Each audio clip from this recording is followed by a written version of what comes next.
बेंगलुरु में एक 32 साल खातून की जिंदगी उस वक्त खतरे में पड़ गई जब वो काम पर जाते हुए रैपिडो बाइक टैक्सी हादसे का शिकार हो गई, जिसके बाद मुतासिरा खातून और उनके अहले खाना ने रैपिडो से जवाबदही का मुतालिबा किया। मुतासिरा खातून सानी कृष्णा, जो पेशे से इंटीरियर डिजाइनर हैं, 17 जून को बैरसंद्रा बागमने टेक पार्क के करीब वाक़ई अपने घर से दमलूर में मौजूद अपने दफ्तर जा रही थी। इन्होंने सफर के लिए रैपिडो बाइक टैक्सी बुक की थी और खवातीन की हिफाजत के लिए वुमेन सेफ्टी फीचर्स भी फाल किया था। एफआईआर के मुताबिक रैपिडो राइडर आशीष बाग मुबैना तौर पर तेज रफ्तारी और लापरवाही से गाड़ी चला रहे थे।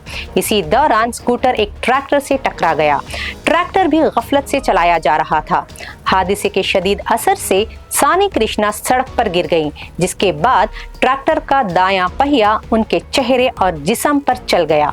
इस हादसे में सानी कृष्णा को चेहरे पर शदीद चोटें, 7 पसलियों में फ्रैक्चर, फेफड़े के मुतासिर होने, कंधे पे फ्रैक्चर और कई अंदरूनी चोटें आई। बेंगलुरु में इब्तदाई इलाज के बाद उन्हें मजीद इलाज के लिए कोड़िकोड केरला के एक अस्पताल मुंतकिल किया गया, क्योंकि इलाज के अखराजात 20 लाख रुपए से तजावुज कर गए थे।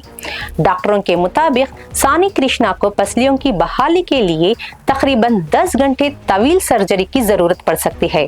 पुलिस ने इस मामले में रैपिडो राइडर आशीष बाग और ट्रैक्टर ड्राइवर के खिलाफ मुकदमा दर्ज कर लिया है और तहकीकात जारी है। रैपिडो ने इस मामले पर अफसोस का इजहार करते हुए कहा कि कंपनी की टीम ने फौरी तौर पर मुतासिरा खानदान से राबिता किया, अस्पताल जाकर सानी कृष्णा की इयादत की और इंश्योरेंस पार्टनर के जरिए इंश्योरेंस क्लेम का अमल शुरू करने में मदद की। रैपिडो ने कहा कि वो मुतासिरा खानदान से मुसलसल राबिते में है।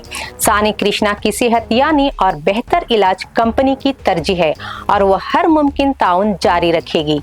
सानी कृष्णा के खानदान और उनके दोस्त अच्युत महाजन ने इल्जाम लगाया कि हादसे के बाद रैपिडो ने मुनासिब मदद फराहम नहीं की।